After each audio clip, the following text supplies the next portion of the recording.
Hi, everybody. I'm Dee Lisa West. I'm a dream doula. I help people with their dreams that they have at night and the ones they have when they're awake. I like it. I just find a fancier way to say what I do. I'm Cristina Sarah. I'm a psychotherapist and relationship coach. I help people remove the obstacles that are getting in their way for them having what they want in their life. Sweet. Yeah, it's hard to say what you do. I fumbled through it the other day. It's like, what is it that what is your coaching program? I only, it's 12 weeks and we do the spiritual, at the end of that, I was like, oh, I kind of love that. It's amazing and incredible, and you should think about doing it. Anyway, I let's talk think today about time, time. because I am in a program right now where this woman believes Hmm. she can stretch time by working with the quantum field. And she's Oh, not the only person I know who says they can stretch time. I know someone here in Ojai, California, who when I first met her, she goes, I'm a lawyer and I run this farmer's market on Thursdays and I can stretch time. And I said, what? okay. I want to know more. And so she doesn't really know, she can't explain how she does it, but she can make, if she needs more time, she'll just say to herself, I want to stretch time, and time stretches out for her. So I was thinking the other day, well, Einstein knew that time was not linear, and he Right. proved it with some mathematical theories. And I read somewhere, so this may or may not be true, that Einstein had a dream. I love talking to people about their dreams and reading about other people's dreams. Einstein had a dream when he was thinking about time. And in this Uh-huh. dream, there was a farmer Okay. in one location in a field, and there was him standing along a fence line. And there was a bunch of cows. And in the dream, someone switched on the electric fence, and the cows that were leaning against the electric fence, in his view, they jumped off in a wave. And in the farmer's view, they jumped off all at once. And he said, Huh. ah, it depends on where you look at it from. And, you know, that may or may not be a real dream that Einstein had. I can't ask him. But what an interesting concept, because where you're looking from is how you see the world and how you experience everything, including time. Hmm.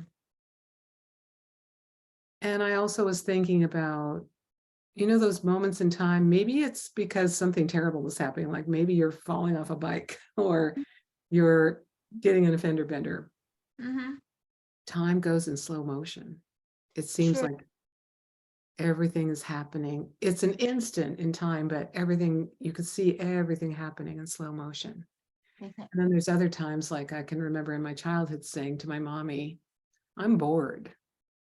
And time Mhm. was going so slow. The day was just dragging on. And she would say, you're bored? I have a chore for you. And you never told you were bored again. Don't say you're bored to my mom. Oh no. You're bored? Go sweep that, or go iron that, or go wash that. Yeah, no, no. So how do you experience time, and how do you help your people when they say, I don't have enough time for that?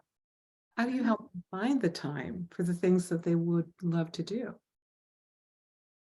Well, I am not going to pretend to be like the lawyer slash farmer's time stretcher. I mean, I'm actually intrigued by what she says. Like, does she mean it in a literal sense, like time is actually stretching for her, or does she mean it in a perceptual sense? This is beyond my understanding. But what I will say is that for my people, I try to help them maximize their time. Like, focus, what is it you really want to do with your day? Because so many times how often we say the word time, we are caught in the notion of I have to do this or I'm expected to do that. And a lot of times that can make time feel burdensome to us or feel like this never ending thing because it's a list of chores. So I teach my clients to, instead of looking at it as a list of have tos, what do you want to do with your day? What do Mm, you want to do with your time? And when we do, I certainly remember as a kid, how our summer vacations and holidays seem to fly by so quickly, but then, school and everything would be so slow. So the idea being, when we are having fun or when we are doing things that matter to us, we feel time is going, but in a way that feels good. So I right. teach them to maximize their time. Right. And that's perfectly said, Christina, because I also feel like when I get wrapped up in this, I don't have enough time. I have to go from here to there. What time is Mhm, it? It's going to take that long to drive there. Oh, I have to go to here to there. Oh, then I have to go back. The other day I was getting ready for an art opening at my mhm.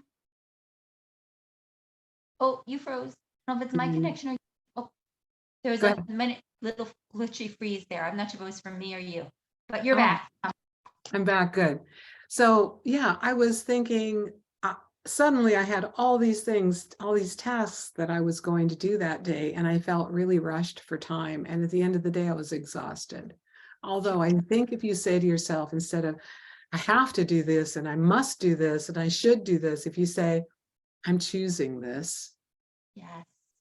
then you're going there. And I think time might be okay when you choose it that way.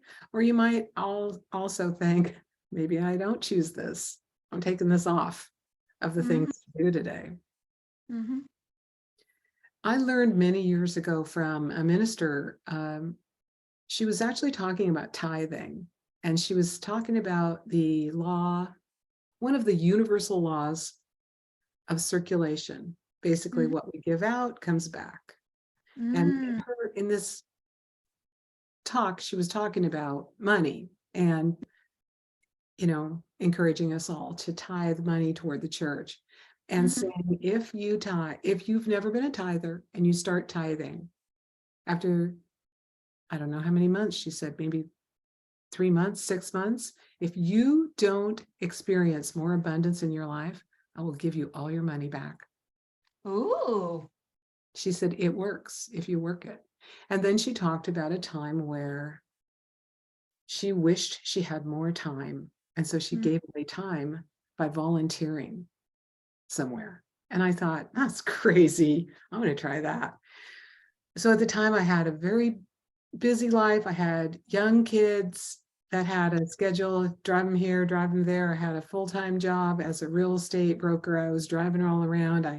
I was the person that bought all the food and cooked all the meals and gave the kids baths. And I was constantly telling myself, I don't have time to do this. I'm so busy. I'm so busy. Of course. Yeah. So I Work. signed up to be a tutor at a grade school. And as I thought, okay, this better work, minister, because I don't have any time. And it Mhm. worked for me. It was amazing. It took me half an hour to drive to this school. I spent 1 hour there tutoring this kindergartner on her letters and numbers and learning how to read. It was cute. She was adorable. Aw. And then I got back in my car and drove half an hour back to my office. So basically, once a week, I spent 2 hours. And I did feel like at the end of that year, I had more time. Mm. It's an interesting idea that if you give away time, you get Yeah. more time. Yes.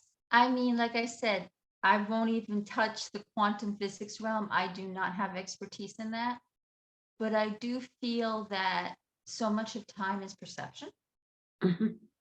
And what are we perceiving of the time in our lives? If we are giving generously with our time, we are doing something that we're giving from the heart, that we're happy about, that we're proud of. I feel we are going to feel good about it. And in that good feeling, we're going to have the perception of limitless time. But if we feel like time is being robbed from us, that we're being taken advantage of, or that we're being forced to do things that we don't want to do with our time, then we're going to almost be like misers trying to hold on to the rest of the time we have. We don't want any more getting robbed. Yes. Oh, that's beautifully put. And at one point, I used to make lists of things to do, and Mhm. I sometimes do that now. But now I'm such an art brain, creative person that I have multiple notebooks and multiple lists and colored pencils, and I don't know, it's just I crazy. love So if I used to make lists, and then I would look down the list and prioritize, which I would do first, and feel really satisfied when I got a lot of things ticked off my list. So if you're that kind of person and you're listening to this and you love to make lists, Mhm. if that manages your time better and you can start off in the morning with your list and tick everything off, and then you have time to go play, that's cool. Yeah. How about you? Do you manage your time in a way where you make lists, or you just look at your appointment? Honestly, I look at my appointment. Mhm. I would say I have tried the list thing. Sometimes it works, sometimes it doesn't for me. But Right. what I do is when I know what has to be done and I will put it in my calendar. So I will assign it its time. And for me, I find that works better. Like Yeah. if it works better if now again, you have to do whatever is going to work for you. I actually feel time can be a very personal thing. And how we choose to manage it, how we choose to organize it is up to us. Yes. Also, I heard something great. I'll share that with anyone who might be helped by this. Is if you do the to-do list and you find yourself moving the task more than Hmm. 3 times, you have to ask yourself, do I really want to do this task at all? Mm, that's Three exactly. times, and then throw it out. I like that, and I agree with it. If you're moving that task too many times, you don't really want to do it. Yeah, this just popped into my mind too, and I'll share it with you. I once had someone say all those unfinished things in life are like snagged, snagged yarn hanging off of a sweater. And so if you want to neaten up your sweater and you weave those back in or clip them off, take care of all the tasks that you have on your to-do list that are undone. The pile of recycling in the corner, take it out. The unmended clothes, mend them or send them out to get mended. All Hmm. those things are in the back of our mind as unfinished tasks. Should we do them? Are we ever going to do them? Are they on the list?